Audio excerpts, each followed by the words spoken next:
Hello friends, welcome to my channel. This is the first video of my channel which I am sharing.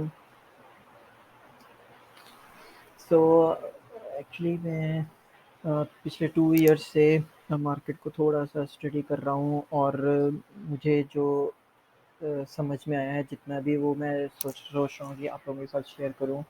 तो basically मैं swing swing trading ही prefer करता हूँ क्योंकि मैं job भी करता हूँ साथ में।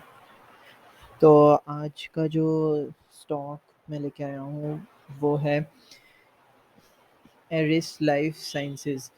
तो ये स्विंग ट्रेडिंग अपॉर्चुनिटी है और आप अगर देख रहे होंगे कि नीचे लिखा है एक शॉर्ट टर्म इन्वेस्टिंग के लिए भी इसे हम कर सकते हैं।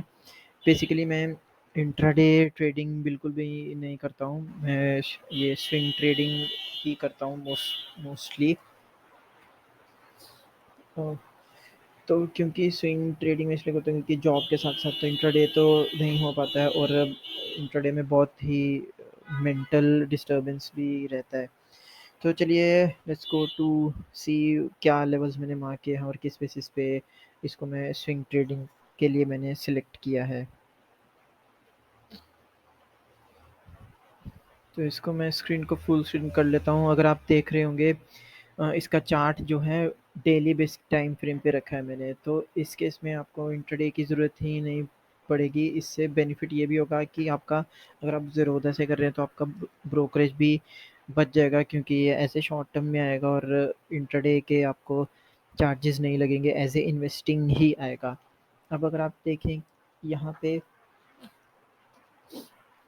एक इसने अच्छा एक रेजिस्टेंस बनाया हुआ है क्योंकि यहाँ पे अगर आप देखें तो इसने एक बहुत ही बढ़िया बॉटम बनाया है, फिर उसी सेम लेवल पे जाके उसने रेजिस्टेंस को रिस्पेक्ट भी दिया है और अगेन उसने इस रेजिस्टेंस के पास अ, जाने की कोशिश करने के बाद इसने ब्रेकआउट दिया है। अगर आप यहाँ पे देखें तो जो बॉटम है वो लगातार हायर बन रहे हैं, विच मीन्स कि बायर की स्ट्रेंथ थोड़ी सी यहाँ पे बढ़ रही है और ये ब्रेकआउट जो है वो अ, हम क्या करते हैं कि अगर डे में ब्रेकआउट दे देते हैं या हम जल्दी जल्दी में स्टॉक को बाय कर लेते हैं, बट मैं क्या प्रेफर करता हूँ कि मैं एंड ऑफ द डे ही बाय ब्रेकआउट का बाय करने का प्रेफर करता हूँ क्योंकि एंड ऑफ द डे हमें कंफर्म हो जाता है कि हाँ ये सही ब्रेकआउट ही है कि अब यहाँ से वापस नहीं जाएगा।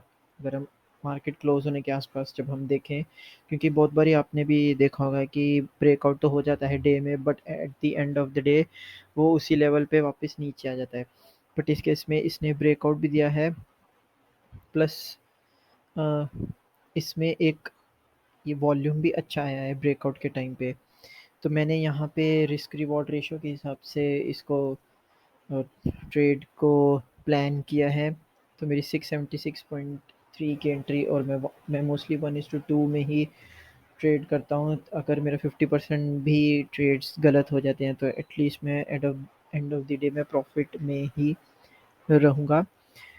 बट मेरे यहाँ पे इस स्टॉक को बाय करने की किसी को भी रिकमेंडेशन नहीं है। आप अपने हिसाब से, अपनी समझ से, अपने फाइनेंशियल एडवाइज़र से एडवाइस लेके ही इसको बाय करें।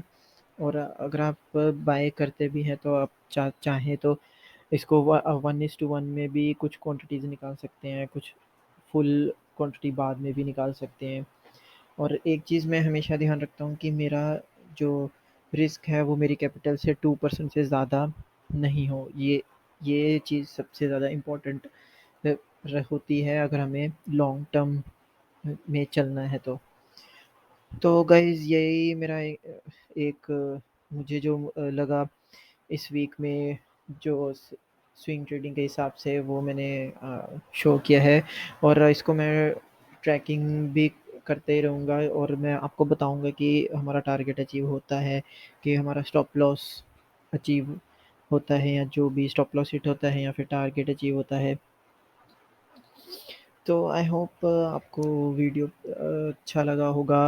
अगर कुछ क्वेश्चंस हैं, कुछ और टाइप की वीडियोज़ आप देखना चाहते हैं तो आप प्लीज़ शेयर कीजिए अपने thoughts, comments and please like and subscribe. So thank you very much. I hope I will come with the new stock next week. और मैं डेली वीडियोस तो नहीं बनाऊंगा, मैं मोस्टली वीकेंड्स में ही बनाऊंगा। So okay, thank you very much, take care, bye.